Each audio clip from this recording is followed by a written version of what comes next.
Vaishnava Thakur. 39. Pohe.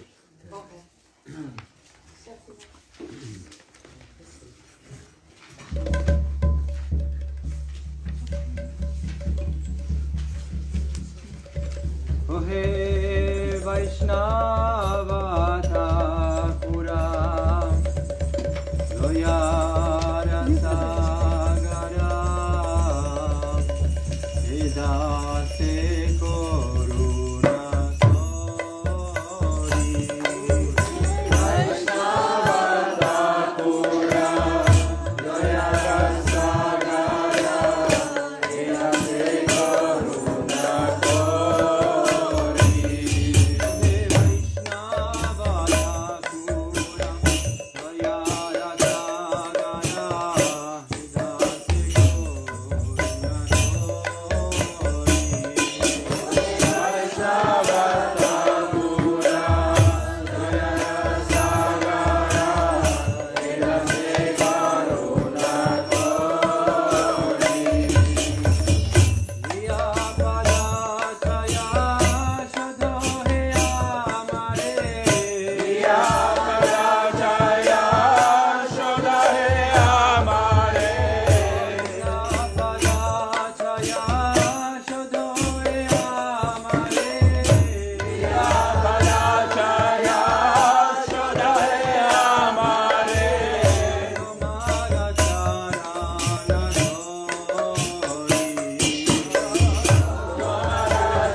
By the mercy of Guru and Vaishnavas, I would remember the lotus feet of Chaitanya Mahaprabhu and his associates. Udilo Aruna.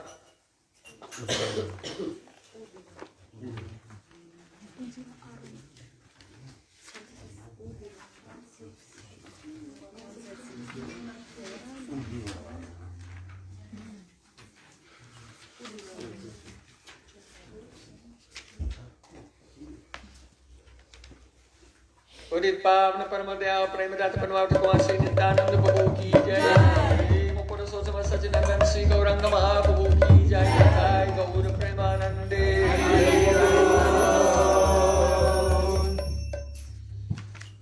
Udilo Yarunda Kurab Bahagi Jujamani Kaura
Jai Sisi Guru Gauranga Ganapakadari Sisi Arunudhari Jai. Srila Krishna Vishnuvari Smart Rupanugachari Varshu Bhaktadanta Narayan Goswamiraj Jai. Srila Krishna Vishnuvari Vishnu Smart Bhaktadanta Vaman Goswamiraj Jai. Srila Krishna Vishnuvari Vishnu Smart Bhaktidanta Swami Prabhupada ki Jai. Vishnu Vishnuvari Vishnu Smart Bhakti Prakash Goswamiraj ki jai. Jai Srila Bhaktistan Sultan Jai Vishnu Prabhupada ki jai. Mahabhagavavashi Gopshodas Gauri Maharaj ki jai. Sri Goswami Shashanta Bhaktinod ki jai. Sri Upanod Gauri Guruvab ki jai. Jai Sri Krishna Chaitanya Pavanathanand Sri Advaita Gadadhar Shivasari Gaura Bhaktivinoda ki jai. Sri Brajamanda Tirthamanda Gauramanda ki jai. Sri Namankari Sri Harinam Sankirtan ki jai. Sri Harimanda Govinath Maran Mojo ki jai. Kodi Vaishnava Vrind ki jai. Savaita Bhakta Vrind ki jai. Jai Gaura Premanande.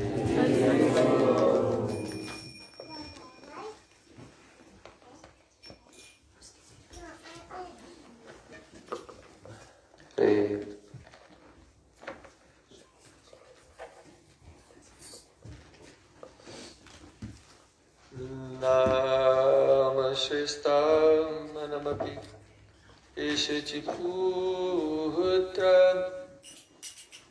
Atra Surupam Rupam Tasagaja Puri Puri Maturim Goswami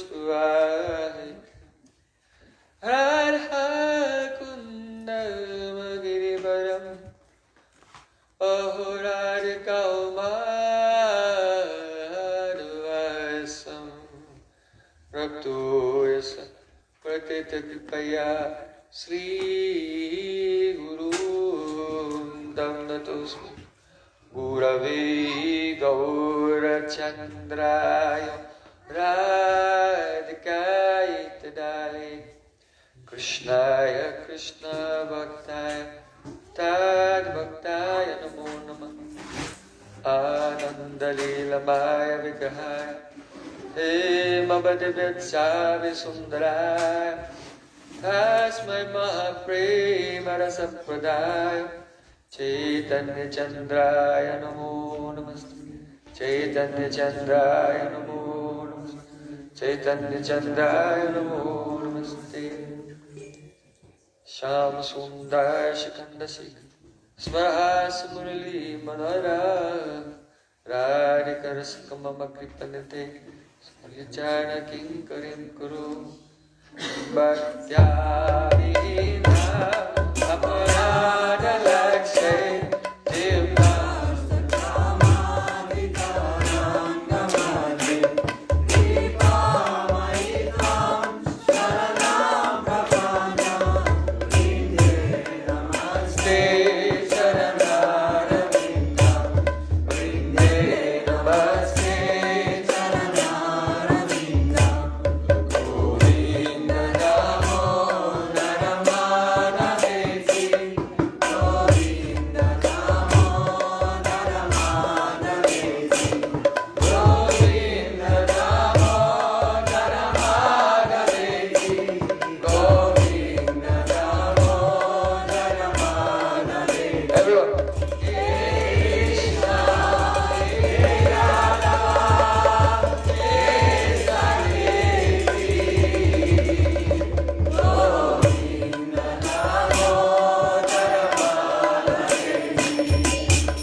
First of all, I offer my Sastang Dandavat Puspanjali, my heart like flowers thousands and thousands of times, at the lotus feet of my holy master, my supremely worshipable spiritual Gurudev, Asmadhya Paramarajatama Guru Pada Padma, Nitya Lila Pravishta Om Vishnu Pada, Ashtotara Satasri Rupanuga Charivarya, Srila Bhaktivedanta Narayan Goswami Maharaj.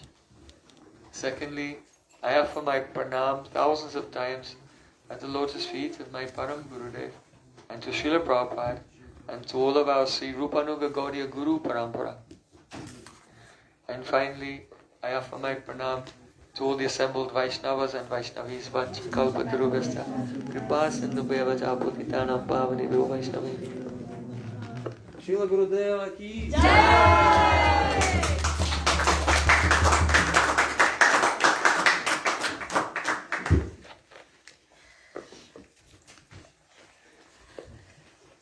By the causeless mercy of Sri Guru and the Gauranga, today we are celebrating the divine disappearance day of Srila Jiva Goswami Pad. In honor of this very momentous occasion, we will hear and deliberate upon his life and his teachings, especially his 6 Sandarbhas. 6 treatises has written for 6 days. So, first of all, I have to make a disclaimer that actually in only 6 days you cannot study 6 Sandarbhas completely. Because they are very profound and there are many great mysteries in them. But still, as a Shraddha Pushpanjali, as an offering of love and faith at the lotus feet of Srila Jiva Goswami, we'll try to touch on a few of the jewels of each of the 6 Sandarbhas, which is his very great gift to this world. So, first of all, perhaps you know that Srila Jiva Goswami Pad, he was born in the early 1500s, around the 1513. It's not known exactly, but around that time. And he was born in the village of Ramkeli, and he was the son of Anupama. Actually, his name was Vallabh, and Mahaprabhu gave him the name Anupama. He is the younger brother of Rupa Goswami and Sanatan Goswami, Anupama. So Rupa and Sanatan Goswami are the uncles of Jiva. So, you know that Rupa and Sanatan, they renounced the world. They were fully detached from everything and they went to serve Chaitanya Mahaprabhu. And also, Sri Jiva Goswami, his father passed away when he was very young. But Sanatan Goswami had left a large amount of money to take care of him, and he was very prescient to foresee that some difficulties may come. So he had left a large amount of money to take care of him and also to pay for his education. So in his childhood he used to have dreams of Chaitanya Mahaprabhu and Nityananda Prabhu. And when he became a young man, he left his home and went to Navadvip Dham. And there in Navadvip Dham, when he approached,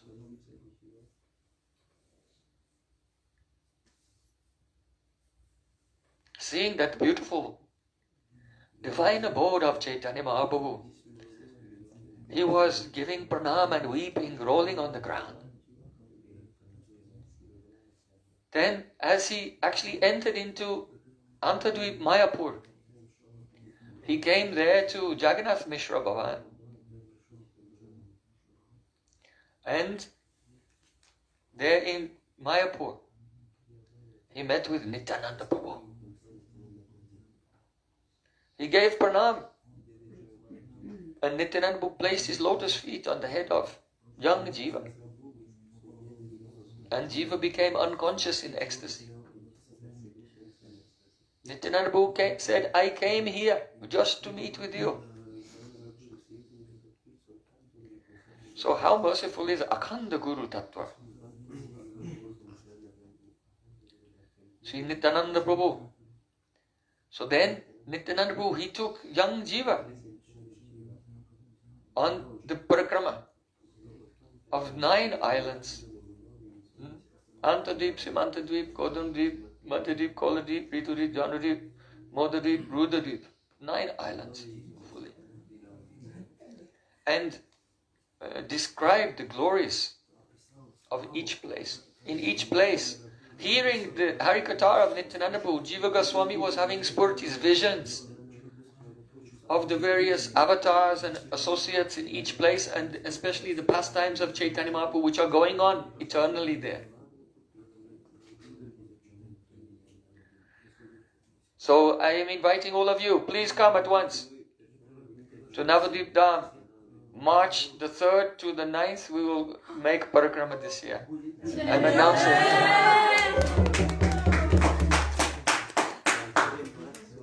And then after that, just as Jiva Goswami went to Vrindavan afterwards, then after that we'll go to Vrindavan. And make a festival there through, I think, until the 24th, which will include Gorbanim and Holi in Vrindavan. So make your visas now for India. So after becoming connected in his heart with the transcendental Navadvip Dham and with Nityananda Prabhu, young Jiva did not want to leave or go anywhere. But Chaitanya Mahaprabhu, Nityananda Prabhu had a mission for him. So Nityananda Prabhu told him, no, you cannot stay here with me. First of all, you have to go to Kashi, to Banaras, and study there Vedanta and Saddarshan, the 6 classical philosophies of India, the Gnostic, the philosophies by those rishis who believe in the Vedas, and also the refutations of that is Astic philosophy, those who believe in the Vedas. And there are many heretical philosophies as well, like Charvak Darshan, atheists who don't believe in the Vedas, Buddhism, Jainism. You should learn all the refutations also. There, from Sri Madhusudan Vachaspati. Why did Srila Nityananda Prabhu send Jiva Goswami to study under Madhusudan Vachaspati in Kashi? Because Chaitanya Mahaprabhu, when he first came to Jagannath Puri, then he explained Vedanta Sutta to Sarvabhauma Bhattacharya. And then Madhusudan Vachaspati was the disciple of Sarvabhauma Bhattacharya. So Mahaprabhu has not written anything about the explanation of Vedanta Sutra, but he has spoken it to Sarvabhauma Bhattacharya, who has spoken it to Madhusudan Vachaspati, and he's waiting there for Jiva Goswami. Srila Jiva Goswami will come there and receive Mahaprabhu's own explanation of all the Saddarshans and Vedanta and so on. So Nityananda Prabhu said, first you have to go there. And then, after that, when you have completed your studies there, you should go to Vrindavan and be under the shelter of Srila Rupa Goswami, Sanatana Goswami, and your other spiritual brothers. Raghunath Das Goswami is there. So, of the 6 Goswamis, Jiva Goswami is the youngest. He followed the order of Nityananda Prabhu and came eventually to Vrindavan. And he received Diksha from Srila Rupa Goswami. Srila Rupa Goswami has only one Diksha disciple. And Swapna dekhi si rupa radha damadare swahasta niman kare dilishi jiveri. Sri Jiva Goswami became the Kripa Patra, the recipients of the full mercy of Rupa Goswami. One night, Srila Rupa Goswami Pad in a dream, he had the darshan of Radha Damodar. And then when he woke up, he carved the deities of Radha Damodar with his own hands and gave his heart to Jiva Goswami to serve there. Srila Rupa Goswami Pad was writing Bhakta Rasamrita Sindhu Ujjwal Nilamani. and so many other poems and dramas, Lalit Madhav, Vidagdha Madhav. And on the pretext of asking Sri Jiva to proofread them, to make sure there was no mistake, and edit them, he made Srila Jiva Goswami be the first one to relish the nectar of his transcendental writing. He used to stay there in the area which is now the Seva Kunj area where the Radha Damodar temple is, the Bhajan Kutir of Rupa Goswami is there. He used to stay there with his Guru there. Every day he used to wash his Gurudev's feet and take Charnamrita of Rupa Goswami. He was completely dedicated to serving him. And by Srila Rupa Goswami's mercy, he became inspired, he became the instrument to manifest this, what is called Bhagavat Sandarbhaa. Because it's a Sandarbhaa, it's a treatise on Srimad Bhagavatam. So it's the original name of it is Bhagavata Sandarbhaa, and it's known also as Shat Sandarbhaa. 6, because this Bhagavat Sandarbhaa has 6 parts. What is the meaning? Oh, how he was empowered to write, you can think, you can imagine. Perhaps you know that in the West we have the epics of Greece, written by Homer, like the Iliad and the Odyssey, and Virgil's Aeneid and so on. These are very huge, epic, vast literatures. But all these literatures can fit several times inside the Mahabharata of Srila Vyasadeva. The Mahabharata of Srila Vyasadeva is 100,000 verses. So how prolific is Srila Vyasadeva? Now, Srila Jiva Goswami has written 400,000 verses. So, it gives you some idea how prolific, how Jiva Goswami was empowered by Rupa Goswami and Chaitanya Mahaprabhu. Through his Gurudev Rupa Goswami, he was empowered by Mahaprabhu to manifest so many beautiful Vaishnava literatures. Some of them, many of them on the subjects of Siddhanta, philosophy. But also he has written beautiful poems and pastimes of Radha and Krishna, full of rasa as well. So, what is the meaning of Sandarbha? Because Srila Jiva Goswami has collected together many important verses of Srimad Bhagavatam.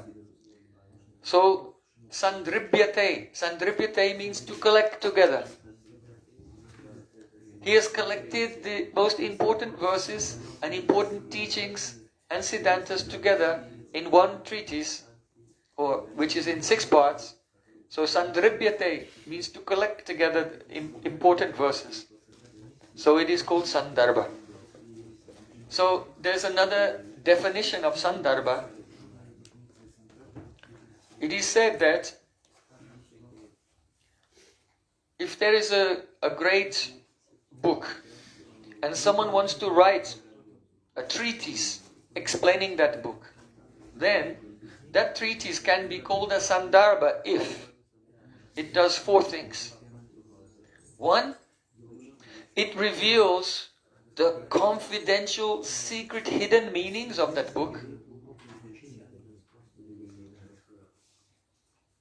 2, it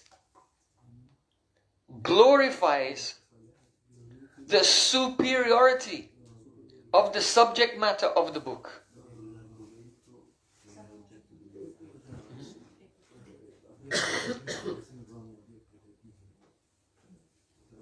And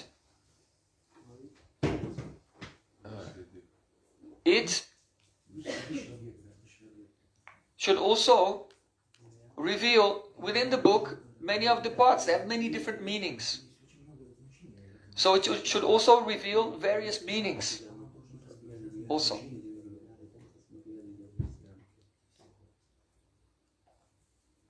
And this commentary itself should be the embodiment of the essence of the book upon which it's commenting.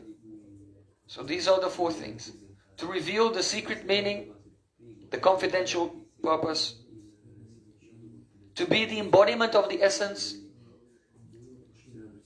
to glorify the superiority of the subject matter, and within the text there are many different parts which have different meanings to reveal those different meanings also.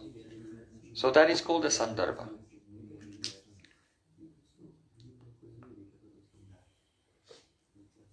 Srila Jiva Goswami is presenting the Bhagavad Sandarbha in 6 parts according to the principle of Sambandha, Abhideya and Prayojan. It is not a commentary on Srimad Bhagavatam like a running commentary, a comment on the first verse, the second verse, like that. Srila Jiva Goswami has done that. That is called the Kram Sandarbha. Kram means in the sequence. So he's written a commentary that goes verse by verse. Kram Sandarbha. And also Sanatan Goswami Pad has made a commentary called Briyat Vaishnav Toshani, and then Jiva Goswami has commented on that also, Lagu Vaishnav Toshani, going verse by verse. But this Sandarbha doesn't go verse by verse, it goes by the sequence of Sambandha, Abhideya and Prayojan. So here, in this context, the word Sambandha means relationship. The relationship between the various components of reality. Brahma, that means Supreme Lord. Jiva, the living entities. And the Maya, the material world. And the Supreme Lord's energies, his spiritual energies and so on. So the relationships between all of these things is called Sambandha Gyan. So, the Srila Jiva Goswami Pad has given the knowledge of Sambandha Gyan in the first 4 Sandarbhas. So the first Sandarbha is called Tattva Sandarbha. And as you'll see today is the day of Tattva Sandarbha. It deals mainly with epistemology. How can we know that something is true? Then, the second Sandarbha is called Bhagavat Sandarbha. It's explaining the meaning of Bhagavan.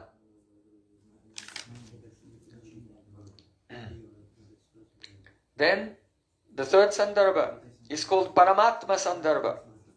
It explains who is Paramatma. Because general people have an idea that it's just God. But we see that the supreme reality is experienced in 3 stages: Brahman, Paramatma and Bhagavan. So Bhagavan is God, yes. Paramatma is God. But what's the difference? It's a very important discrimination that must be made. Essential. So that has to be clarified. So Bhagavat Sandarbha and Paramatma Sandarbha, they're separate subjects. And then, you know that Bhagavan, he has many, many forms. But the original form of all is Krishna. So the next Sandarbha is Krishna Sandarbha. There should be one Sandarbha just dedicated to the speciality of Krishna. So in this way, in 4 Sandarbhas, Sambandha Gyan has been given. Then in the 5th, it is Bhakti Sandarbha. This is the Abhideya Tattva, the process, the method, how to attain the goal of life.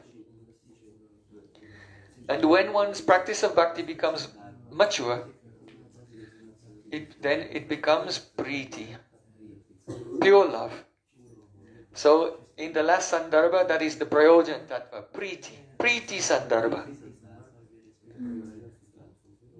So from Prem, Sneha, Man, Pranaya, Rag, all the levels of love that the eternal associates have in the spiritual world, up to the highest love of Srimati Radharani. And rasa, all the ingredients of rasa, they have been explained in Preeti Sandarbhaa. So over 6 days, we'll try to touch some of the main points in each one. So today, we begin with Tattva Sandarbhaa.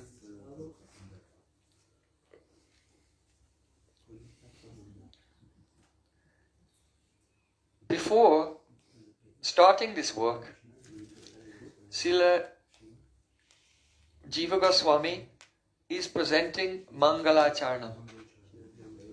Mangalacharanam. It means the auspicious invocation. Now, why does a person make an auspicious invocation? It's very important. Because there may be obstacles in writing a work. So you have to pray to the Supreme Lord that by His mercy you can complete the work. And that it should be completed in a very beautiful way which is pleasing to Him. Because otherwise obstacles may come and your work will be incomplete. So Buddhists who don't believe in God, they say no need for Mangalacharana. Because there are many persons, they wrote a book and they completed it, but they never did Mangalacharana. And there are other persons who made a Mangalacharana, but they never finished their book. So there's no proof that you have to make this Mangalacharana. But we don't accept this. If the person made a Mangalacharana and did not finish, that means it was not strong enough.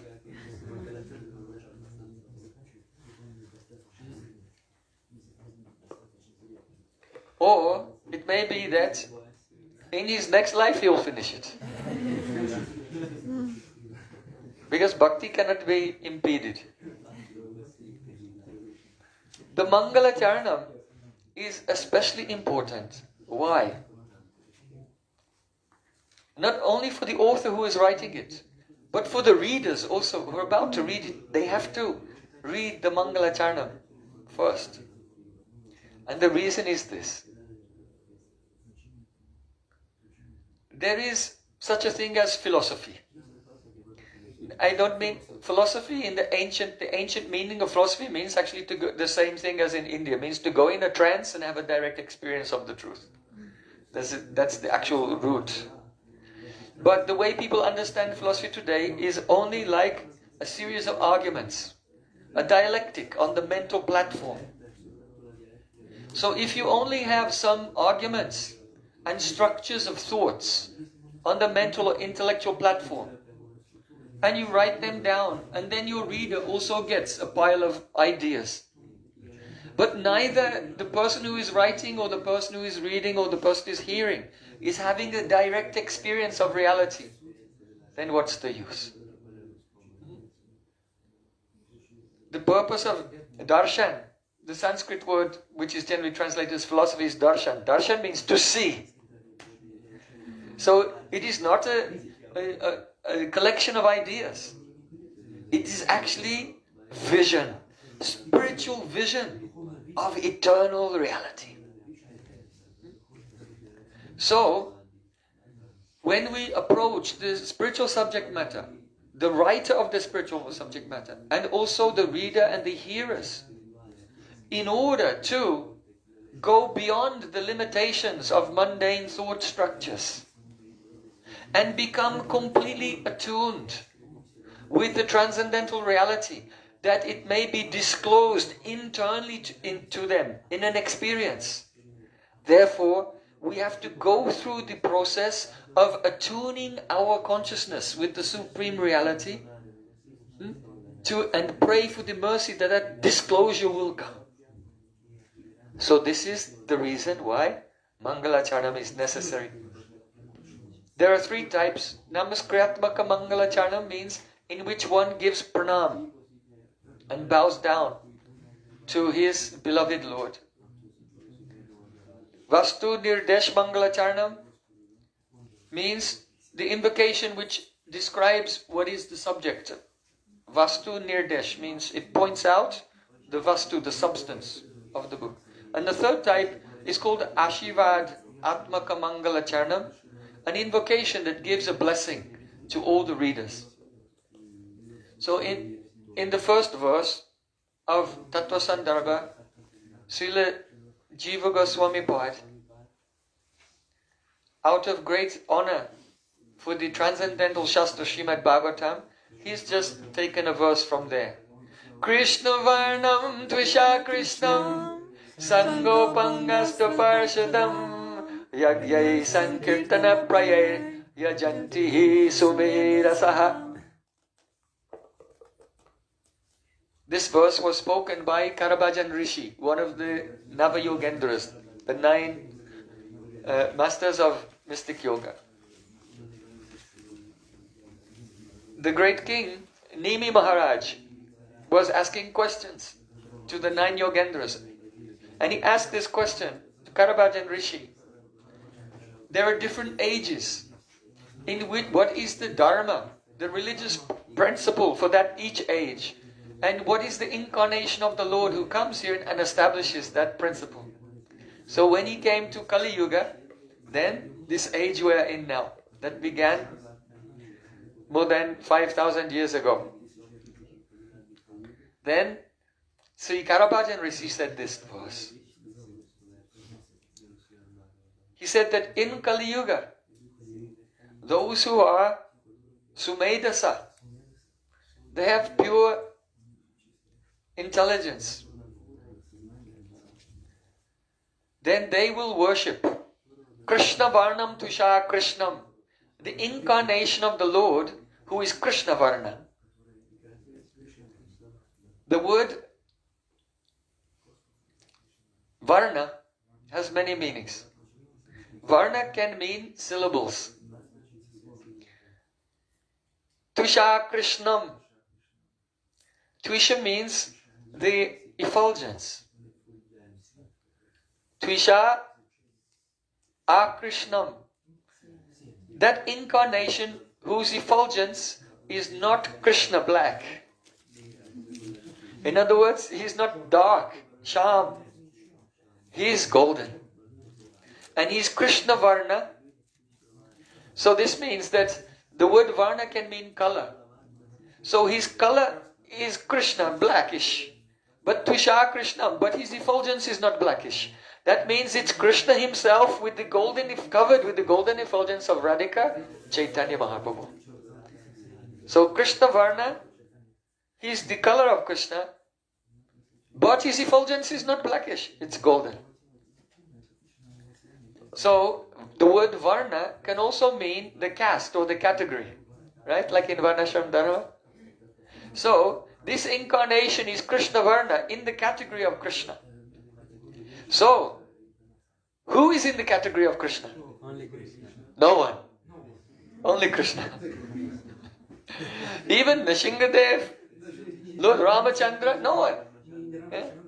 Eichang Sakalapung Sa Krishna is 2 Bhagavan Swayam. Krishna is Bhagavan Swayam and all the other avatars and incarnations come from him. Only he is complete. So if it is said Krishna Varna, this incarnation is in the category of Krishna, then who is it? Krishna. Because only Krishna is in his category.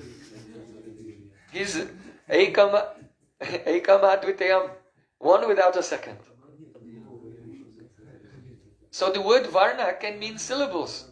So Tvisha Krishnam, that Supreme Lord who is golden, is Krishna Varna, always saying the syllables Krishna.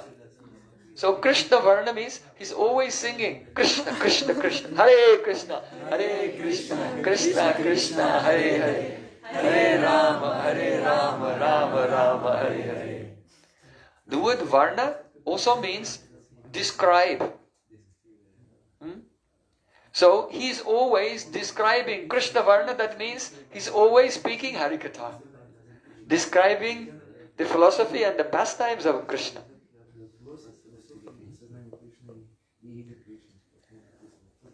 Krishna Varna Trisha Krishna, even though His Tvisha Krishnam. His complexion is not Krishna, dark. But this can be separated. This word Tvisha Krishnam in another way. It can be Tvisha Krishnam. His effulgence is Sham color. That means that sometimes Mahaprabhu, for example, he was discussing bhakti. He was discussing the goal of life with Ramananda Rai. Ramananda Rai said, Paile dekino toma sanyasi swarup, ebiyama toma deki shama goparup. We have been sitting here discussing for some time, and at first I was looking at you and seeing a very beautiful golden sannyasi, but now I'm looking at you and you have a sham complexion and the form of a cowherd boy. Mahaprabhu said, of course, because Stavara Jangama Deki na Deki Taramurti, Savatra Hoini Ishtadeva Spurti. You are Mahabhagavat. So Mahabhagavat, he doesn't exactly see the forms of things. He just sees his Ishtadeva everywhere. This is why Mahaprabhu tried to cheat Ramananda Rai. But Ramananda Rai saw that Tvisha Krishnam, that though he's golden, but he saw that actually he has a Sham complexion. So all these pastimes are included. Krishna Vanam Tvisha Krishnam, Sango Pangasta Parshadam. That Chaitanya Mahaprabhu comes with Sa Anga, his own bodily limbs. Your limbs, they are part of you. So they're so intimate with you. So here Sa Anga means who is so near and dear, intimate with him? Nityananda Prabhu and Advaita Acharya. And Upanga. Upanga means near the limbs. So what's near the limbs? Your alankars, bhushanas, ornaments. So people decorate themselves with earrings, necklace, bangles. So the Supreme Lord has his ornaments by which he becomes more beautified. That means his associates like Srivas Thakur, Haridas Thakur. So Sangha Upanga, Astra. Astra means he comes with his weapons. So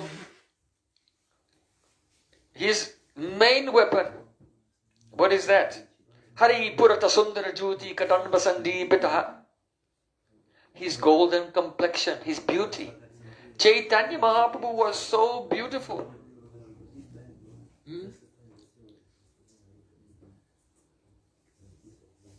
Emona Dayalu Nahi Suni Tribhubane. It is said that no one has heard of anyone so merciful as Chaitanya Mahaprabhu. Why? Because only by seeing him from far away, then his golden effulgence would spread out and they would attain Krishna Prema.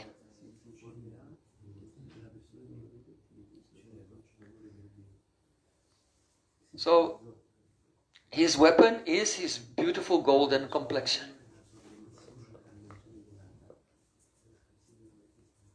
And his weapon is Harinam. He's distributing prema through Harinam and Harikatha. The very powerful pastimes of Sri Krishna that were revealed. He revealed to his associates and they have revealed more and more. So these are his weapons by which he conquers the whole world. And Parshad, here Parshad, Sango Pangasta Parshadam means, here Parshad means his very intimate associates. Headed by Gadada Pandit, that is Radharani herself. And then the followers of Gadada Pandit, Rupa Goswami, Saurabh Damodar Goswami, Rupa Goswami, Raghunathas Goswami, all those who are in Madhurya Rasa. They are in the category of Parshad, intimate associates. Because only those who are in Madhurya Rasa can have the opportunity to really know the heart of Chaitanya Mahaprabhu. So, Sangupangasta Parshadam Yagye Sankirtana Praye. Here it is said that intelligent persons will worship Chaitanya Mahaprabhu mainly through Sankirtan. So mainly through Sankirtan means that other angas of bhakti will also be there. Not only chanting, but also there will be the hearing Srimad Bhagavatam, there will be service to the deities, parikramas, all these different practices of bhakti, they will be there. But they will be done with Sankirtan. So the service of the arti is going on, but with Kirtan. Before and after Bhagavatam class, Kirtan, before and afterwards. Doing parikrama, with Kirtan, like this. So everything should be along with the Sankirtan. So Yagyai Sankirtana Praya Yajantihi Sumeda Saha. Here Sankirtan means some. Some means complete. This kirtan is complete. It is not a partial kirtan. It is not an imitation of kirtan. It is some kirtan. So the kirtan is sankirtan, a complete kirtan, when it is done with full self-surrender. If you have alternative motives, you have your own agenda related to this physical body and mind, then you can never do Sankirtan. Because Sankirtan is transcendental. So first of all, completely give up all identification with the body and mind and the essence of oneself. Oh, this I surrendered the lotus feet of Guru and Gauranga. Then you don't even do kirtan. Because how can you do kirtan? Because you are not this body and mind or tongue or anything. But when one surrenders fully, having no other motivation, then Nam Prabhu appears himself. Because Abhinatvam Nama Namino, these are not, Krishna and Krishna's name are not two things. So if you think, oh, Krishna's name is something and Krishna is something else, then this is due to Mayika Bhyabadan, the interruption, the impediment of material energy. So Sankirtan, those who are very fortunate, they'll worship Mahaprabhu by fully surrendering themselves, giving up all worldly desires, only the desire, Anya Abhilashta Sunyam Jnana Kamadyanavritamanu Kuyena Krishnanushivam Bhakti Uttama. The desire to please Sri Krishna. And then the Sankirtan, the divine name of Krishna, that means Krishna himself, Brajendanandan, Shama Sundar, very sweet and tender and vulnerable cowherd boy, the son of Yashoda, who is controlled by love, who is overwhelmed with affection for his devotees. Then when you chant Hare Krishna, Krishna will come. Like that. And because he is Bhaktavatsala, he is so filled with affection for his devotees. When Krishna comes, then he'll look at you with his lotus eyes. And he's so happy to see you. You have never met anyone in your life who is so happy to see you as Krishna when Krishna comes to see you.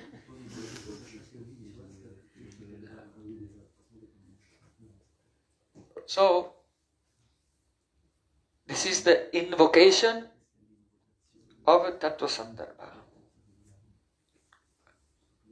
The first part. Then in invocation, there's another verse about Chaitanya Mahaprabhu explaining directly. Anta Krishnam Bahi Gauram. Inside is Krishna, outside is Gaura. That is Radhika's complexion. And then Srila Jiva Goswami gives his pranam and praise for the mercy of Rupa and Sanatan, because he says that I am praying to them because Rupa and Sanatan, they've ordered me to write this Bhagavad Sandarbhaa. So he's remembering them. Perhaps you know that when Jiva Goswami was serving Rupa Goswami one day, a very great Vaishnava Acharya came, Sri Vallabha Bhatta, and he came there. And Rupa Goswami honored him. He was very senior, an elderly Acharya. And he said to Rupa Goswami, "Can I see what you're writing?" Rupa Goswami said, "Yes, please. And just, if I've made any mistake, please correct me." So then he looked at it and he said, yes, I'll tell you later. And he gave it back. So then, that Acharya, he went to the bank of the Jamuna to take bath and remember his mantras, to do his sandhya. So, Jiva Goswami, he thought, what is this? He saw some fault in the writing of my Gurudev. How is it possible? Whatever my Gurudev writes, it's completely perfect. So, he took a pot, a clay pot, and on the pretext of going to the Jamuna to collect water, he went there. And at an opportune moment, he said, "Oh, have you seen some mistake there in the writing?" Then Vallabha Bhatta, he spoke something. And then Jiva Goswami he said, no, this is actually correct, and he corrected him. And they had a little bit of a debate. But after a short time, whatever argument that Acharya gave, Jiva refuted it and established the correct conclusion. So then that Acharya was very astonished. He was happy. Oh, this disciple is so qualified. Then he went back to Rupa Goswami and said, "Oh, your disciple is so learned and qualified." And then Rupa Goswami could understand, oh, Jiva Goswami has gone there and debated with him over something. So then, Rupa Goswami in front of Vallabhacharya, because he does not want that his guest and senior and elder learned person should feel that Rupa Goswami is minimizing him. So there are two ways. He could minimize him to his face, or he could tell the disciple, "Hey, go and say this, and minimize him through someone else." So, because Rupa Goswami himself is showing us how to be very, very careful in Vaishnava dealings. What to speak of committing an offense, actually. Or even committing offense in your mind. No. You should not behave in a way or do anything in such a way that that Vaishnava will even think that you've made offense, even if you didn't. Because if an advanced Vaishnava feels hurt in some way, then Bhakti Devi will abandon us. So be very, very careful in all Vaishnava dealings. So Rupa Goswami, in front of Vallabha Bhatta, he said, "Oh, what have you done? You are so passionate." Any person who feels the passion to assert their own self-worth, I'm an important person, recognize me. Anyone who feels the passion to assert their own self-worth, or anyone who takes pleasure in the humiliation of another person, then they are not fit to stay in Vrindavan.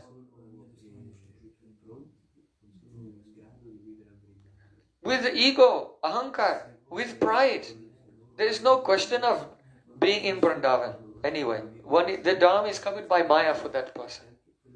So he said, "You are not fit to stay in Vrindavan, you should leave Vrindavan, go back to your home." and he sent him away. So then the young Jiva was heartbroken, and he left Vrindavan, but he did not go all the way back to Bengal where he came from. He just went north of the border of Vrindavan. On the bank of Jamuna there's a place called Nandaghat, and there was a hole in the sand on the bank of Jamuna where a crocodile used to live, but now it was abandoned, and he went and lived in that abandoned crocodile hole. So he was there for some time, day and night, crying, Ha Gurudev, Ha Gurudev, and chanting the holy names. After some time, Sanatana Goswami was doing parikrama. What asura is this?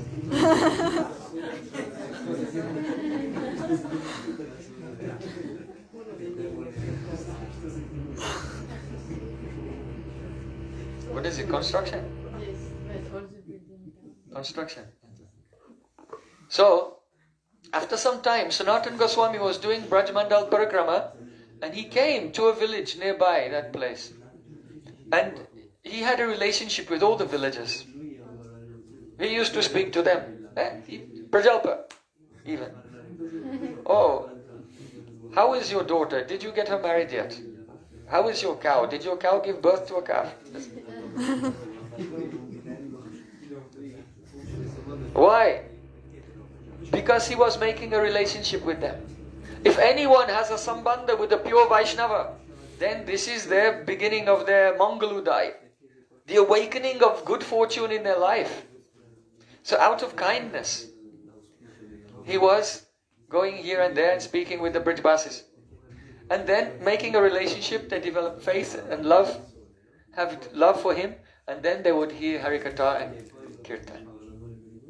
So, one Brijbasi said, Oh, Bada Baba, he's the most senior Baba, father in Braja.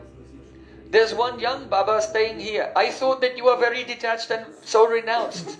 But he's more detached and more austere even than you. He does not eat or drink or sleep. All the time he's chanting and crying. Sanatana Goswami says, can you show me? And that Brajbasi took him there. And he saw in the cave, young Jiva. He'd become so lean and thin from not eating. And he was very ill, sick, almost on the verge of death. From separation from his Guru. So then Sanatana Goswami picked him up and brought him back to Vrindavan. Then he came to where Rupa Goswami was speaking Harikatha, giving class.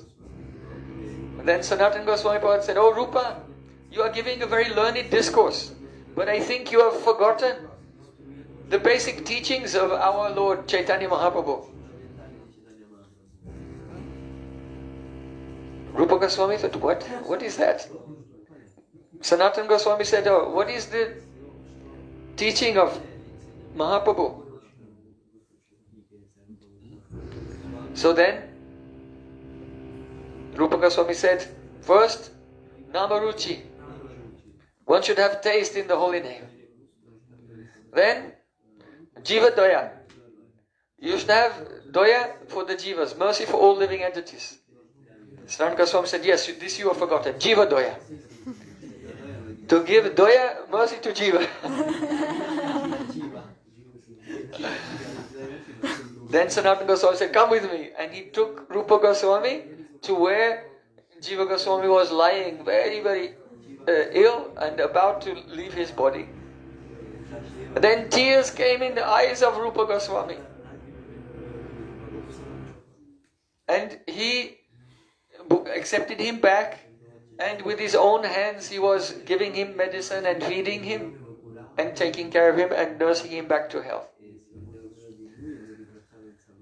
So, this pastime has a very deep teaching. First of all, Jiva Goswami has not done anything wrong. Because if someone will say, oh, your Gurudev Siddhanta is incorrect, then the disciple, he should have such Shishya Abhiman, That is such pride in being the disciple of such a guru that actually you should cover your ears and leave that place at once. Otherwise, if you have Shastric knowledge, then you should cut out that person's tongue.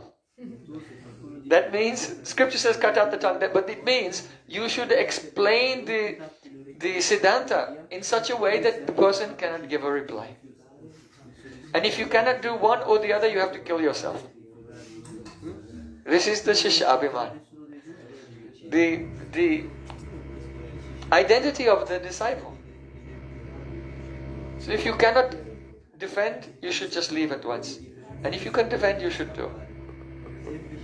So, Jiva Goswami made no mistake. So what about Rupa Goswami? Was he wrong to throw him out of Vrindavan? To banish him? No, because Guru has a right. He has a right to give discipline to the disciple and correct them. If they make a mistake, Guru can correct them. If they don't make a mistake, Guru can also correct. Why? This is prophylactic. That means that yes, you have not made the mistake yet, but Guru sees that you are going to make the mistake in the future. So he corrects you now and he is saving you. So if Gurudev will chastise you, don't get all defensive, like someone touching a rattlesnake. And no, but it's excuse. This is Kripa. This is mercy of Gurudev, and Gurudev is saving you. And also, you know that Chaitanya Mahaprabhu was prayed, Asli Shiva Padaratam Pinastu Mama Darshanam Mama Tam Krotava Yatatara Vidadatul Lampato Mat Prananatastu Saevanapra. Krishna may embrace me and make me so fortunate. Make me feel like the most fortunate person in the world. Or Krishna may reject me and break my heart. Krishna can do whatever he likes, but he is my prananath. So Shastra says, Yasya Devi Prabhakti Yata Deve Tata Garo Sasaiti Katita Yata Prakasante Mahatmana. Only the disciple who has such unconditional, as love should be unconditional to Krishna. If the disciple has such unconditional love to Gurudev, Gurudev can do anything. Just like my Gurudev, when Srila Bhakti Pragyan Keshav Maharaj said, I want to give you saffron cloth. Do you accept? My Gurudev said, you can give me saffron cloth, you can give me white cloth, you can give me stripy cloth, you can give me any color, you can make me naked, even. Anything. Whatever you tell, I'll follow that. So, if the disciple has such, as one should love Krishna unconditionally, one has such affection and service towards Sri Guru, then all the mysteries of the scripture, they all become awakened in that disciple's heart. So it was not that Rupa Goswami was cruel to Jiva Goswami. That time when he was in the crocodile cave and crying, all the pastimes of Krishna were manifesting in his heart by the mercy of Rupa Goswami. And later he wrote it down, it became Gopal Champu. So, after giving his Mangala Charnam, glorifying Chaitanya Mahaprabhu and his associates, then Jiva Goswami is praying to Rupa Goswami and Sanatan Goswami, who have ordered him to write this Sandarbhaa. Then he prays also to Srila Gopal Bhatta Goswami by explaining that actually this book was already written by Gopal Bhatta Goswami. But the verses were not arranged in a systematic order. And so I have rearranged them and given some explanations, and so I am presenting this Sandarbhaa. So out of humility, he's giving respect to Gopal Bhatta. Gopal Bhatta Goswami had collected many verses, but it wasn't a finished work. So Rupa and Sanatan had ordered Jiva to complete it. And so Jiva, he presents himself just like an editor. It was practically complete. I just did some little rearranging here and there. But this is his humility. Because if you like, the signature, the hallmarks of his style of presentation and so on, you can see they're all over this Sandarbha. But in a very humble way, he's giving great credit to Gopal Bhatta Goswami. So now we come to the subject matter. After the Mangala Charanam, now we're coming to the main subject matter of Tattva Sandarbha.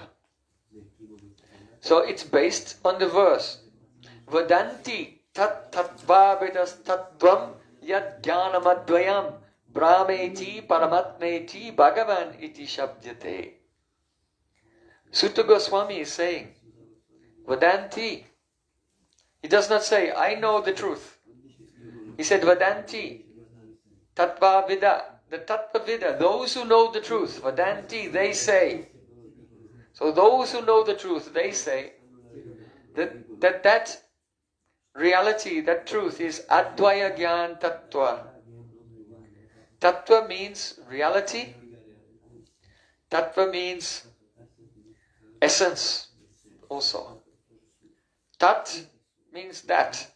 And Tva is like the suffix in English when you say ness. So like happy, happiness.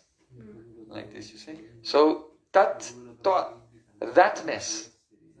What is reality? Oh, this is the tattva. It is that. It is like this. So tattva. The reality is advai gyan. Gyan means conscious. And advai means non-dual. So there's no duality in reality. And that reality is a conscious person. Brahmeti paramatmeti bhagavaniti shabdyate. And those who realize this reality, they refer to it in three ways, as Brahman, Paramatma and Bhagavan. So this reality is not three things. It's only one thing. But it can be experienced in three ways.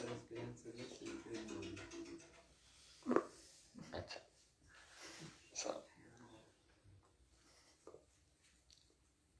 now, Srila Jiva Goswami Pad is presenting a discussion of epistemology. That means the philosophy of knowledge. How do we understand? How do we get valid knowledge? Praman Tattva. The word Brahma means Yatartha Gyan, knowledge of something as it is. Brahma means Yatartha Gyan, knowledge of something as it is. So, the sadhana, in other words, the method by which we get the Brahma is called Praman. Pramasadayati iti Praman. That which causes us to get knowledge as it is called Praman, or evidence. So, how do we know anything? First, Srila Jiva Goswami Pad said, there are 10 ways in which we get knowledge. First of all, we have pratyaksh, direct perception. We look, we see, we hear, we taste, we smell. So through our senses we get knowledge. This is the first type. Then, another way we get knowledge is by not seeing. If you park your car somewhere and after 1 hour you come back and you look and it's not there. So by not seeing your car, then you get the knowledge that someone has stolen your car. Okay? So that is called abhav. Abhav means absence. So, and that's also one type of pratyaks, perception. So there's perception and the anupalabdhi, the non-perception of something. These are two ways one can receive knowledge. Then we have Anuman, not Hanuman, the monkey. No H at the way, not Hanuman. Anuman. Anu means following. And man can mean mind or it can mean what was already known. In other words, you know something, and on the basis of that, you infer another conclusion. So Anuman means inference. So inference, there is a process in Nyaya, in logic, how we make inference. So first of all, the first aspect of inference is called pratigya. Pratigya means proposition. The proposition, for example, is there is fire on the mountain. This is the proposition. So then the next part of the syllogism is called hetu. Hetu means cause. So why is there fire on the mountain? Hetu, because there's smoke. You look far away, you don't see fire, but you see some smoke coming up. So you say, oh, hetu, the cause is I see smoke. So then the third part of the syllogism is called udaharan. Udaharana means an example. So you have to give an example of the relationship between the cause and your proposition. So the example is, wherever there's smoke, wherever there's fire, there's smoke. Like in my kitchen. When I'm in the kitchen, I light the fire and smoke comes, so this is an example. Then, the next part of the syllogism is called upanai. Upanai. That means application. So, take your cause, smoke, and your example, udaran, and apply them in this case. And that is, here, there is smoke on the mountain. There's smoke on the mountain, and because smoke and fire are never, that is the application. But because they're never separated, then you come to the conclusion. The fifth part of the syllogism is called nigamana. The conclusion. Therefore, there is fire on the mountain. So, whenever you make an inference, then it's always in this form of a syllogism. And if the syllogism is correct, it is correct because there is what is called vyapti. Vyapti means concomitance. Two things are always together. So the major term of the syllogism is that means what you're trying to prove, the sadhya. What you're trying to prove is fire. That there's fire on the mountain even though you can't see it. So that is sadhya.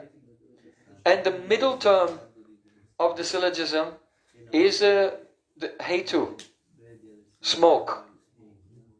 So for a syllogism to be valid, there has to be a concomitance, that wherever there is one, there is the other. Otherwise your syllogism will not work. So that is when two things are always together, that is called vyapt, concomitance. So this concomitance should also have two characteristics. One is called nitya, that it should be invariable. In other words, it's not that they come together sometimes, but they always come together. And it also should be unconditional. It may be that two things are always together, but under certain conditions, then they are not together. So unconditional means nir-upadik. There's no upadi. Nirupadik. And so in the inference, in Anuman, for the inference to be valid, to be a valid inference, what has to be there is the nitya anupadik sambandha, or vyapti. Nitya anupadik vyapti. An invariable and unconditional concomitance between the major term and the middle term in the syllogism. The major term is the sadhya, what you are proving, and the middle term is the hetu, the cause, which was the second part of the syllogism. So if someone's making an argument, it can be presented in these 5 stages, and then to test the argument, you have to test to see whether there is an invariable and unconditional concomitance between the sadhya, the major term, and the hetu, the middle term. And then we can say, okay, this is correct. Because, for example, there is not the nitya anupadik sambandha between fire and smoke. Because a fire can go out, but smoke is still coming. Or sometimes, if the wood is wet, the smoke will come and you haven't made the fire yet. Like this. And so, in this way, this is how one tests the inference. So, inference, then the next way in which we try to get knowledge. That is called arthapatti. Arthapatti means assumption.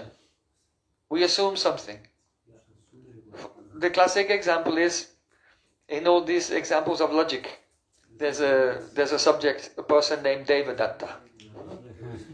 So Devadatta is very fat in this example.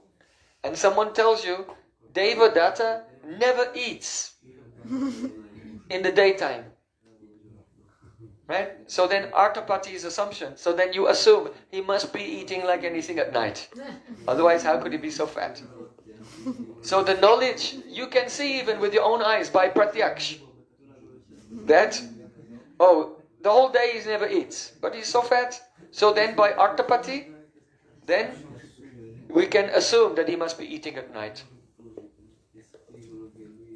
So arthapatti is also sometimes included as being one kind of inference, but not of the syllogistic type. So then the next type of way that we get knowledge is called upaman. Upaman means comparison. Let's say in India there's one animal called nilgai, the blue cow. But let's say you've never seen it. But you have seen the color blue and you have seen a cow. So one day you see some creature go over there and you go, wow, it's the nilgai. You get knowledge, but how did this knowledge come? By comparison with things that you already knew. So that's called upaman. Then the next way we get knowledge is called sambhav. Sambhav means inclusion. So inclusion is like,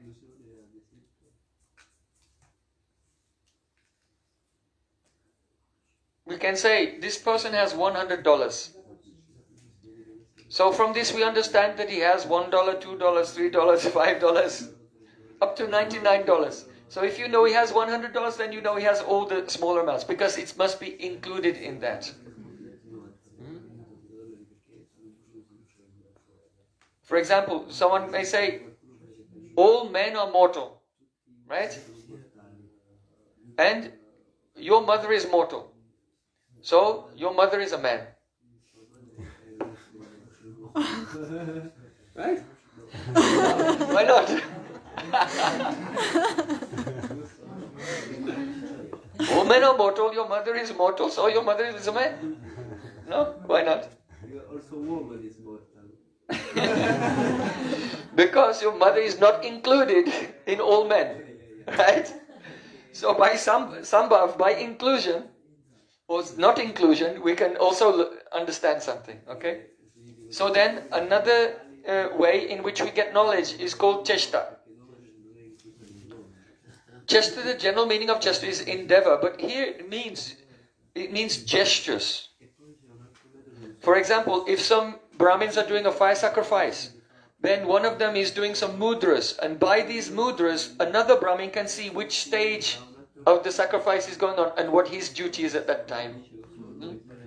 Or if you see someone coming from very far away, your friend who just took an exam, and you're wondering, oh, how did you do?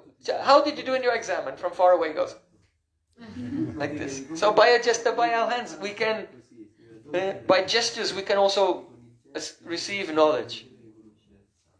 So we have told two types of pratyaksh. So there's pratyaksh, direct perception, and anupalabdhi or abhav, the absence of perception. Then we told 5 types of inference, starting with anuman, the use of a syllogism, artapati, upaman, comparison, sambhav, inclusion, and cheshta, gestures. So that means we have what? 7. 2 plus 5 makes 7. So there are 2 more, and this is in 3 more. 3 more to make 10. So one is called Aitya. Aitya means tradition, history. So for example, there's a whole old red stone fort in Delhi, and everybody knows that this castle was built by the Pandavas. But actually we don't know for sure. But everyone knows. Because someone told their child, and he told his grandchild and great-grandchild, and for thousands of years everyone said this. But we don't know for sure. Everyone says it's a traditional history being passed down. It's important to understand it because there's a difference between Guru Parampara and just passing down some history. It's not the same thing. And it will become clear gradually. So then the next is called Arsha. Arsha Praman. Arsha Praman. The proof of Arsha. And Arsha refers to a person who is a reliable source of knowledge, who is very respected in society, like a great sage, like Gautam Rishi, Kanad Rishi, Patanjali. These are all great sages, they're Arsha, and people take whatever they say to be very serious. They take it very seriously. Then, the last type is called Shabda Praman. Shabda Praman means the evidence of Shabda Brahma, transcendental sound. So, Jiva Goswami, he said that now let's analyze all these ways of receiving knowledge and see which ones we can trust. So first of all, he said that every living being in this world, the conditioned souls, they have 4 defects. Brahm, Pramada, Vipralipsa, Karnapatav, Asabhigya Bhakti, Nahi Dosha is Sab. So the first one is called Brahma. It means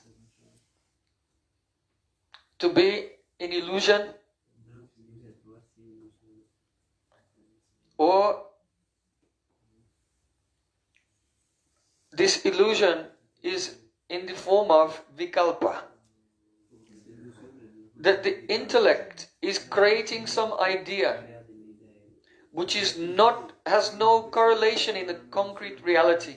In other words, the mind is making an abstraction, but it is not correlated to anything in the concrete reality. So that is called the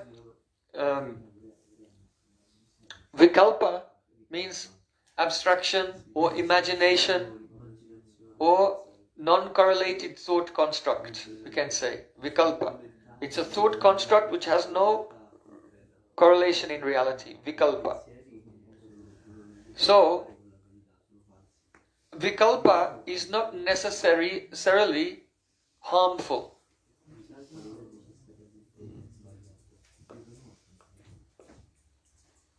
For example, a poet can imagine so many things, but like metaphors are a type of vikalpa.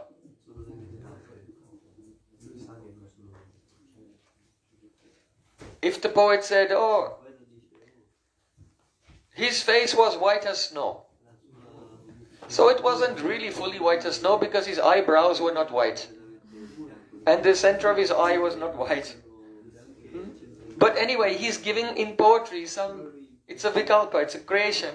But the poet and everyone knows you should just take it like a metaphor. So that is called aklishta vikalpa. It is not a cause of pain. But if you make a vikalpa, your mind imagines something and you think it's real. You don't know that it's just a creation of your mind. Then that is called klishta vikalpa. So the klishta vikalpa is painful. It will cause suffering. So Brahm is an illusion, and it is a type of mental construct which is dangerous here. Brahm. So the basic Brahm is that even though God is the only self-existent being and everything is dependent on Him, but we think I am self-existent. No one is making me exist. I exist by my own power. We think that we are swatantra satta, independent existence. So this is the first type of Brahm. And then the next type of Brahm is thinking that the objects in the world are also self-existent, when actually everything is dependent on God. Identifying with this body, thinking this body, I am self-existent and I am this body and this body is self-existent. So all of these are the first types of Brahm, and from this other things come. If I am this body, then I am Italian, I am Russian, I am male, I am female, so on. And then all the different thoughts. I am a communist, I am a capitalist, I am an atheist. And in this way, all different mundane identities, all upadhis, designations, come into the mind, which are all false. So Brahm is the first defect. Then the second defect is called pramada. Pramada. It means literally inattentiveness. And it refers to the inability to understand the subject due to the insufficient power of concentration. Because you're not concentrating, you become confused and cannot understand the actual situation. So this is pramada. Then the next defect is called vipralipsa. Vipralipsa literally means deceit, cheating.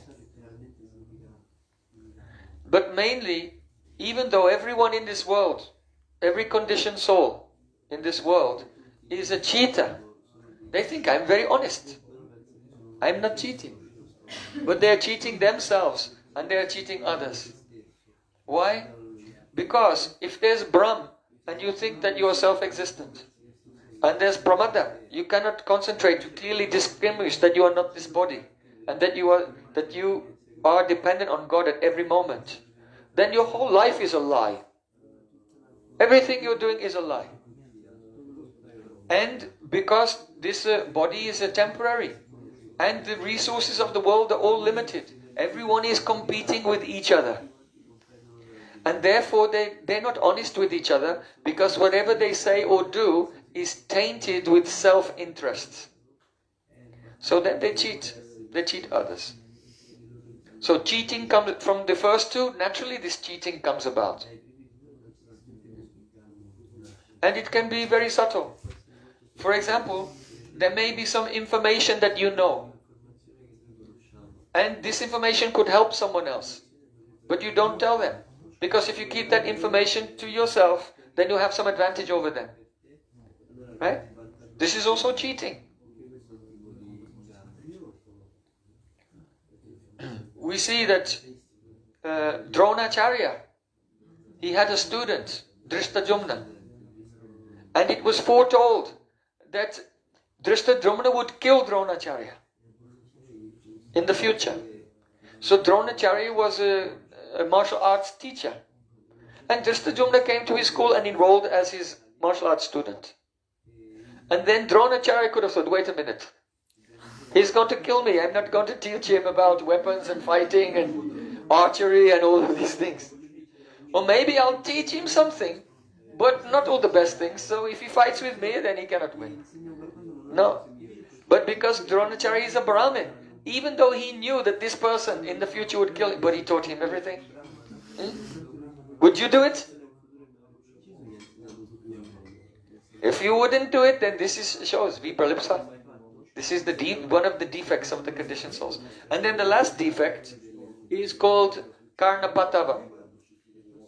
Karana means senses, and patava, apatava, means that they don't have acute powers. The senses are not sharp, they are blunt.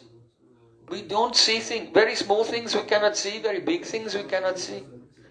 Very high notes we cannot hear, very low notes we cannot hear. Our senses experience something, but there are many, many things outside of the range of our senses. And even what we do see, we experience it in a very limited and imperfect way. So that's called karnapata.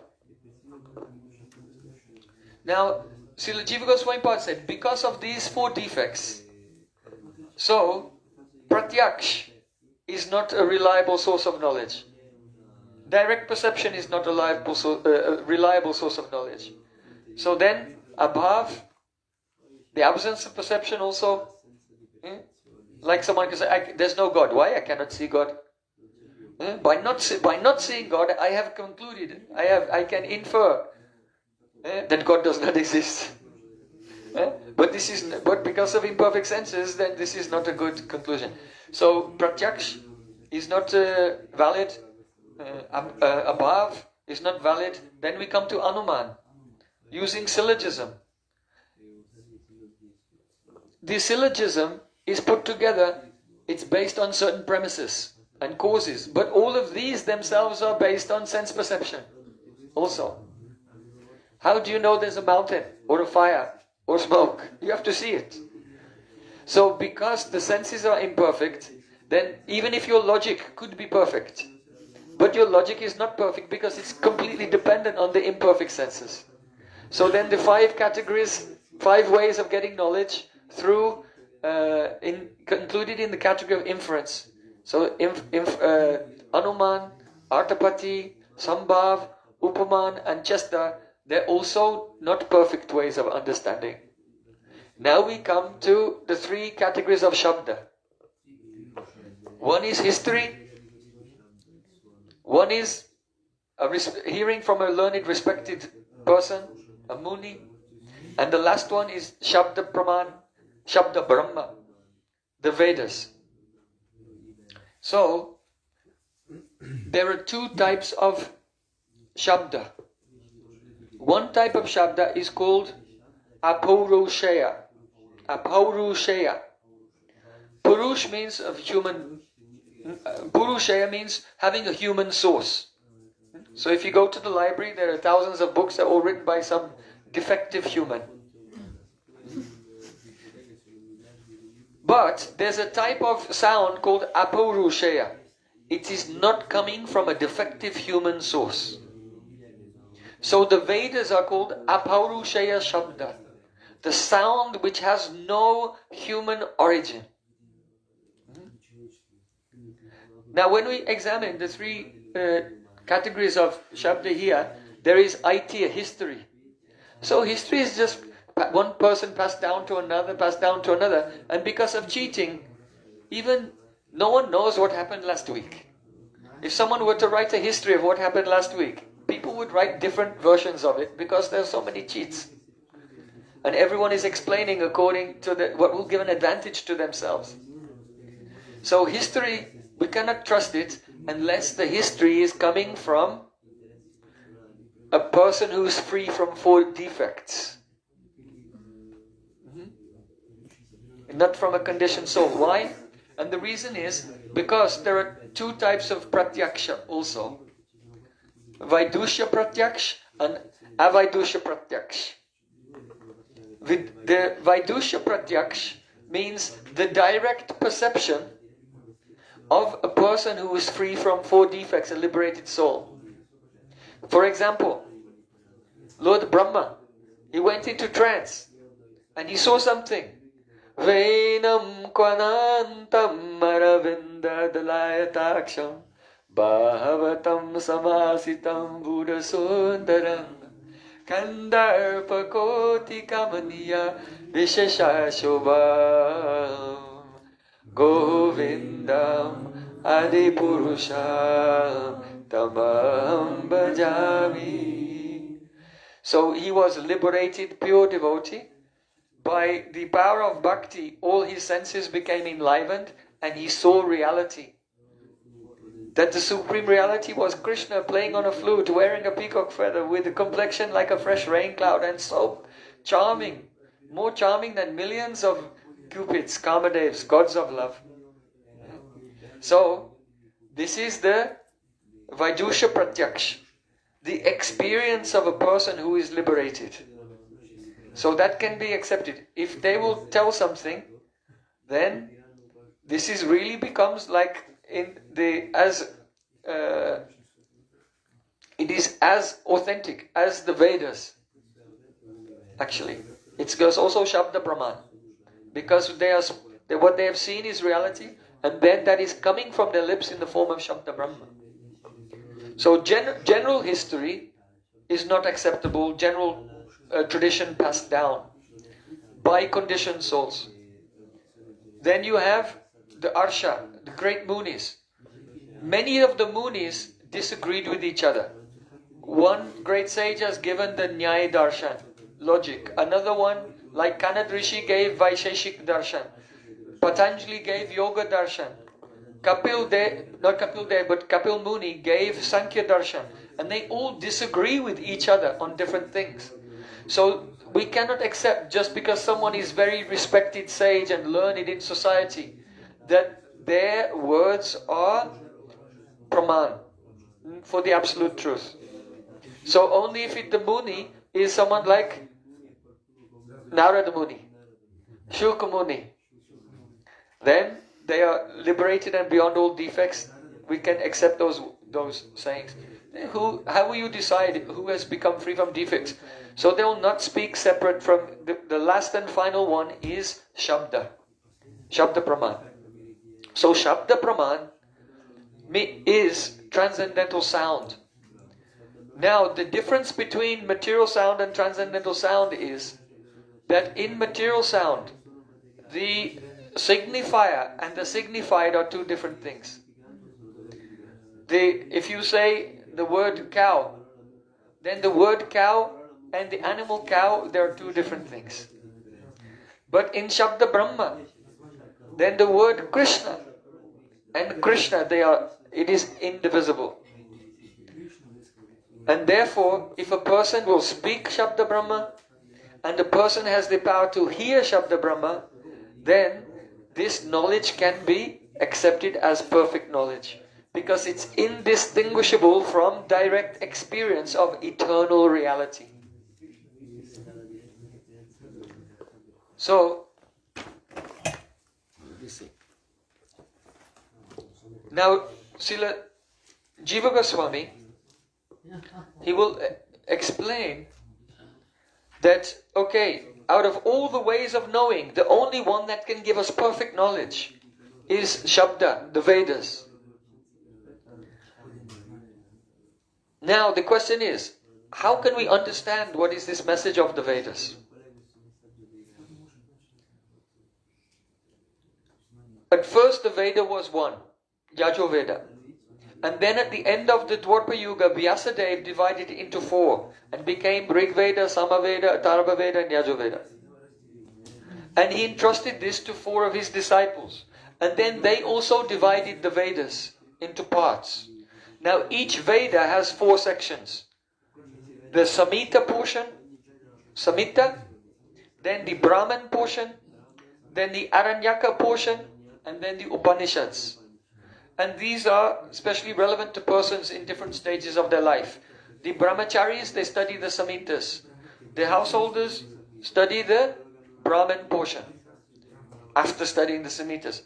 The Aranyakas means forest. So the Vanaprasthas who go to the forest, that is for them. And then the Upanishads is especially for the sannyasis, those who have renounced everything in this world. So the Vedas have four portions. So these 4 sections of the Vedas were also divided into parts. 1,130 parts. So there are 1,130 Samhitas, 1,130 Brahmanas, 1,130 Aranyakas, and 1,130 Upanishads. So altogether, the Vedic texts are 4 times 1,130 is 4,520. Okay. 4,000. There are 4,520 Vedic literatures. Now, Jiva Goswami says that actually over the thousands of years, many of them have been lost. And there are figures. We have about 18 Samhitas left, or maybe 12 Brahmanas left, and some Upanishads. So when you add it all up, right now, or let's say when Jiva Goswami Pad was writing 500 years ago, less than 6% of the Vedas were still available. Less than 6%. So Srila Jiva Goswami Pad is making an argument that if our evidence is the Vedas, and we want to know what is the truth is from this, but we only have less than 1/6. If someone gave you a book with 94% of the pages ripped out, and you say, now read this book, I'll test you later. Then what can you do? So Srila Jiva Goswami Pad said, it's just not practical, it's not possible in this modern day to know what is really the message of the Vedas anymore. He said, but fortunately, we have the Puranas. And the Puranas, in many ways, are superior to the Vedas. Why? One way in which they are superior is accessibility. Because there are 2 types of Sanskrit, Vedic Sanskrit and Lokic Sanskrit. Lokic Sanskrit means the more common Sanskrit which is spoken among the people, among the Pandits. They can speak Sanskrit with each other. But Vedic Sanskrit has some extra vocabulary and very specialized rules. And it was not spoken, but it was used in the Vedas and used in rituals. So it's very difficult to learn this Vedic Sanskrit. And even just to begin to study it, you have to know 6 Vedangas. So the six Vedangas are Shiksha, that means proper pronunciation. Shiksha Kalpa, how to perform rituals, the details of rituals. Shiksha Kalpa. Nirukta means etymology. How do you derive the meaning of the Vedic words? Then Vyakaranam, grammar, the Vedic grammar. Then Jyotish. Jyotish means astrology, but the astrology which is related to when to perform different Vedic rituals. And then, let me see what we have. Shiksha, Kalpa, Nirukta, Chanda. Chanda means meters, Vedic meters. So if you're chanting a Vedic mantra and you don't get the meter right, and you don't put the stress on the right syllable, then you can change the meaning. In Lokic Sanskrit, they don't have what is called Udata, Swarit and Anudata. That means when you're saying a mantra, Sahasa Sisha Purusaha Sasakshas Sahasapati, there are different levels of the voice, the high, the medium and the low. And you have to do, and the Brahmin is chanting and going like this with his finger and pointing. So, and you have to make the right tone and the right syllable. So even if you say the mantra exactly correct, but you put the wrong note, then the meaning changes. And there's an example of that in Srimad Bhagavatam, when Twasta performed the yagya. He wanted to create from the yagya a demon who would kill Indra, but because he put the wrong note on the emphasis on the wrong syllable, so he ended up getting a demon who would be killed by Indra instead of killing Indra. That was Vitrasura. So the Vedic Sanskrit is very difficult. You have to go through many, many years of study just to be able to study the Vedas, to begin your study of the Vedas. But the Puranas are written in Lokic Sanskrit. So you can quickly learn it or hear it. Another thing is that Stri Sudra Dvija Bandhu Nam Trai Na Sruti Gochara Kama Sraya Simodanam Sremaiva Bhavediya Iti Bharatamakyanam Kripaya Munina Kritam. It is said that ladies, Vaishyas and Sudras, they are not allowed to study the Vedas.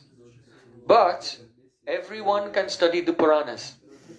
So the Puranas are more accessible because the language is easier. It's not forbidden for ladies and Vaishyas and Sudras and everyone, Chandalas, Yavanas and Malechas from all over the world. Everyone, they can hear and study the Puranas. Now another thing about the Puranas is that it is said, Itihasa Puranam Itihasam Puranam cha Panchamam Vedam Ishvaraha. The histories, Itihas here, the histories means the Mahabharata and Ramayana. Purananam and the Puranas, they are Panchama Vedam Ishvaraha. They are called the fifth Veda. So one should not say that the Puranas are, Vedas are great and the Puranas, they're for the low class people and they're not very good. No. But rather the word Purana comes from Purna, complete. Because what is not fully explained in the Vedas has been explained. The Puranas explain the Vedas, and also what is not there explained explicitly in the Vedas, it is explicitly explained in the Puranas with so many stories and histories as well to make it very clear. So Srila Jiva Goswami Pad said, we cannot say that the Puranas are less than the Vedas. Why? Because the Shastra itself, in Chandogya Upanishad, it said the Puranas are the fifth Veda. In Srimad Bhagavatam, it also says. In the Mahabharata also. So in the Itihas, in the Puranas themselves, and in the original Vedas, it is said that the Puranas are the fifth Veda. So this is one proof that they are not less than the Vedas. The second proof is they have the same source. Srila Vyasadeva has compiled the original four Vedas, and Srila Vyasadeva has also written the Puranas. So they are of the same quality. Then the next thing is that because it is said the word Purana means that which completes the Vedas. By the logic that you cannot complete a gold bracelet with wood, or with lead, or with bronze, or anything else. Let's say the goldsmith is making a bracelet out of gold, and he's making it and putting different shapes and everything, but then he runs out of gold. How can he complete the bracelet?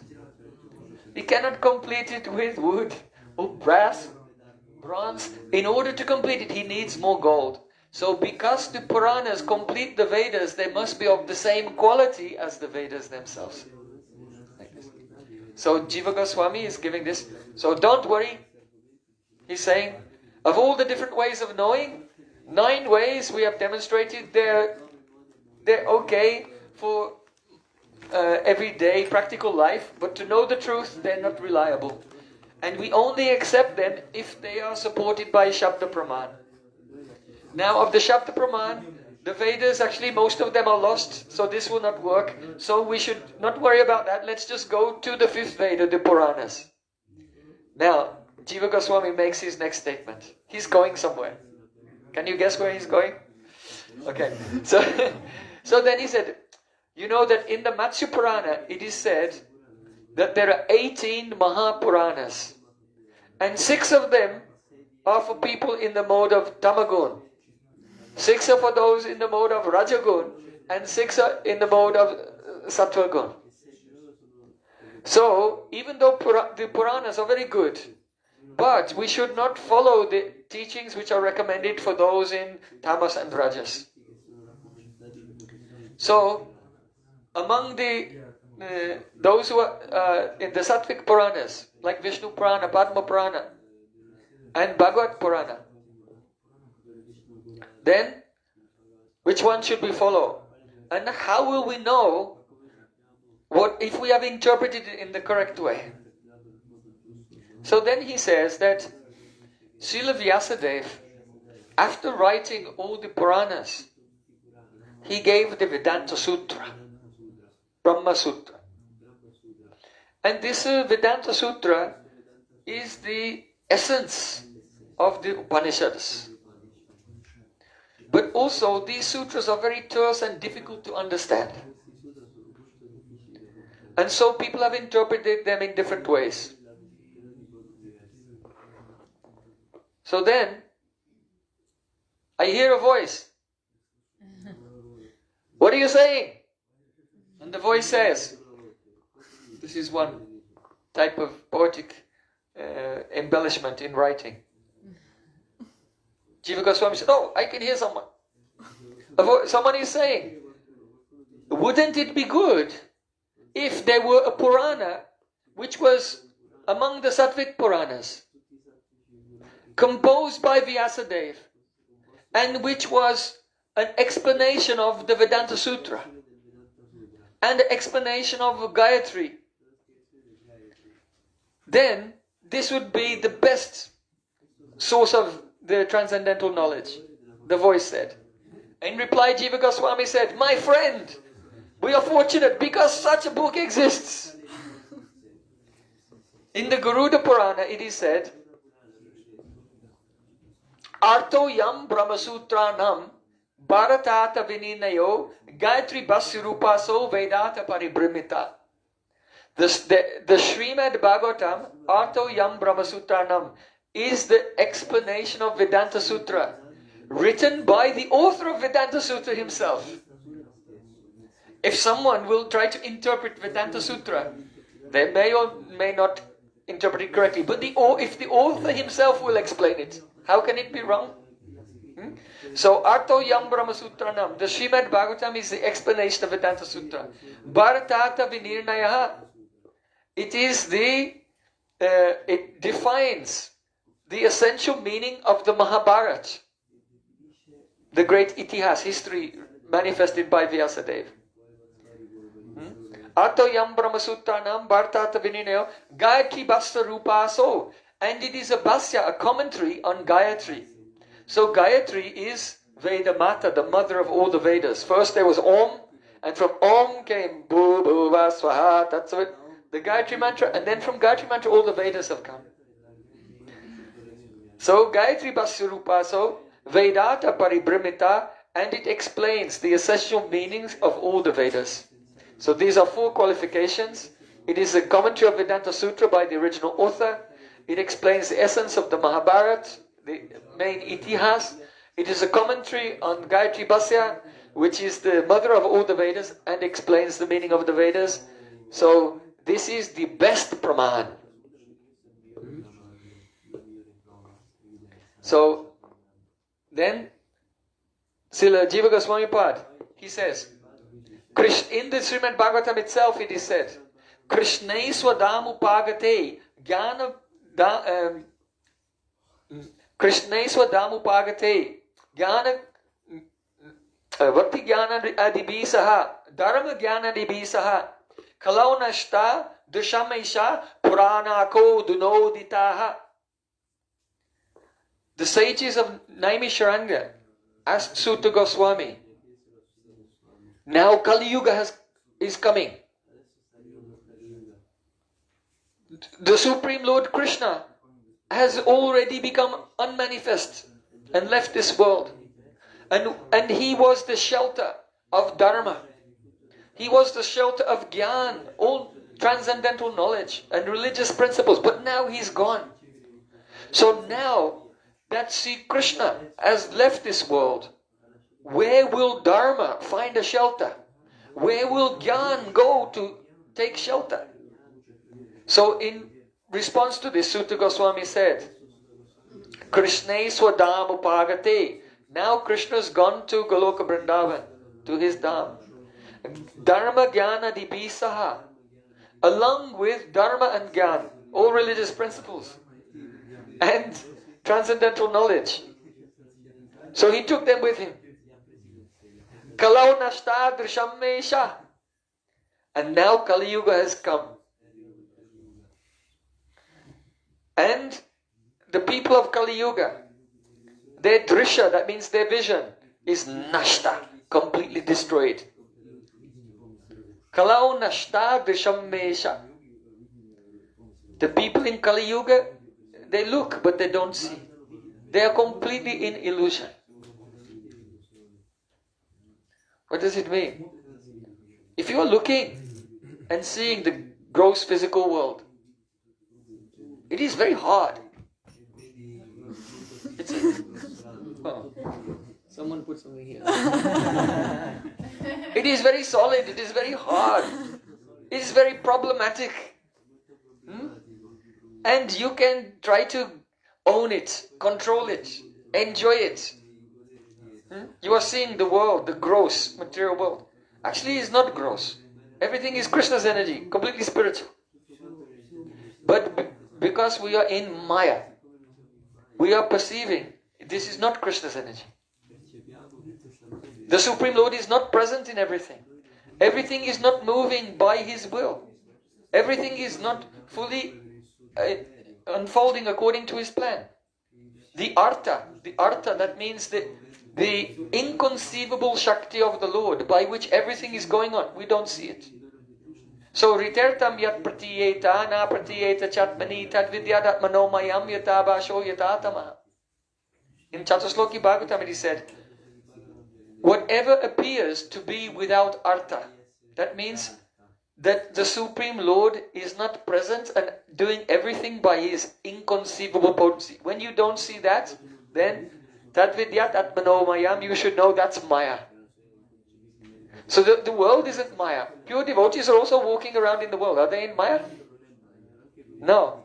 Only seeing that the world is gross, that it is independent of God, that it is separate, and that it is an object that we can own and control and enjoy. This gross vision, this is Maya. But actually, some persons, they believe in solipsism. That means that only I exist. Everything is a figment of my imagination. The whole world is a creation of my own mind. And it's very silly because they cannot control anything. If they created the whole universe, then why are they struggling so much? Why are they paying tax to the government? And working for money to pay them and all this? It's just ridiculous. But they can imagine in their craziness that the whole world is the product of their mind. Yeah? But the truth of the matter is that the whole world is the product of Krishna's mind. So idealism means only I exist. This is subjective idealism. Only I exist and it's all a creation of my mind. But actually, everything is manifested by the mind of Krishna, all by His inconceivable potency according to His will. So, Oma Jnanati Marandasya Jnananjana Salakya. When the mercy of Gurudev comes and we realize this, then our gross vision goes away and we see everything. Oh, only Krishna's energy everywhere. Only Krishna's inconceivable Achincha Shakti is doing all things. Then, for you, for that disciple at that moment, the whole world has become dematerialized. It's not in the material world anymore. It's Krishna's external energy. But Krishna is spiritual, His energies are spiritual. One spiritual energy is the internal and one spiritual energy is the external. But all spiritual. And nothing independent at all. So by the mercy of Guru, Chakshu Unmilitam Jena, Tasmai Sri Gurave Nama, our eyes become open, whole world becomes dematerialized for that disciple. And he is completely always in bliss and serving at every moment. So, Pratyartam yat pratiyeta na pratiyeta chatmani. So, but in this age of Kali, who has this vision? So Sutta Goswami is saying, Krishnai swadam upagate dharma jnana dibisaha kalau nasta darshamesha puranako dunoditaha.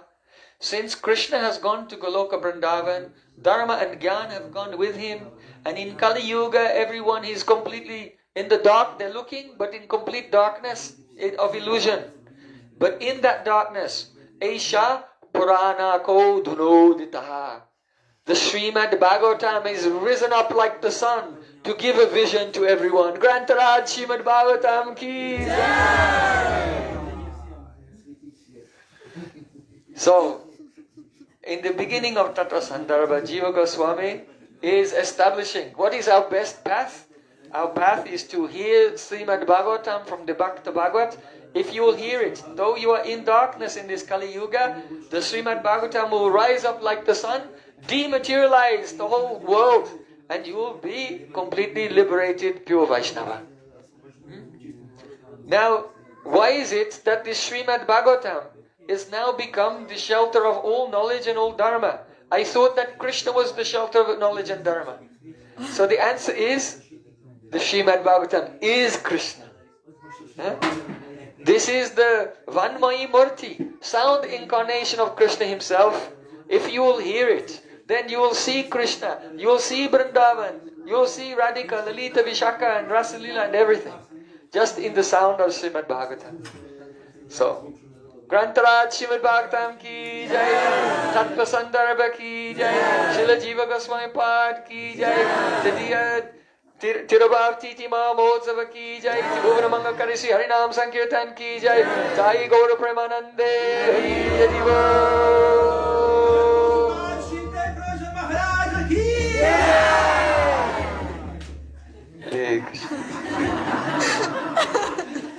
So, we'll sing one kirtan, and then devotees can get ready for preparing the Mahaprasad.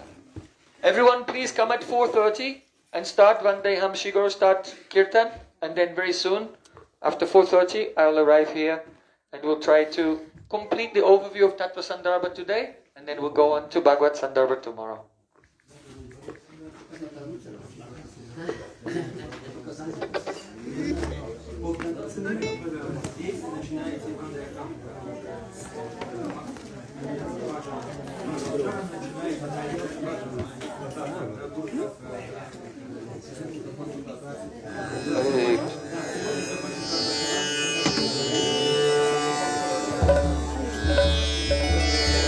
Hare Krishna, Hare Krishna, Krishna Krishna, Hare Hare, Hare Rama, Hare Rama, Rama Rama, Hare Hare, Hare Krishna, Hare Krishna, Krishna Krishna, Hare Hare, Hare Rama, Hare Rama.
Jiva Goswami ki jai,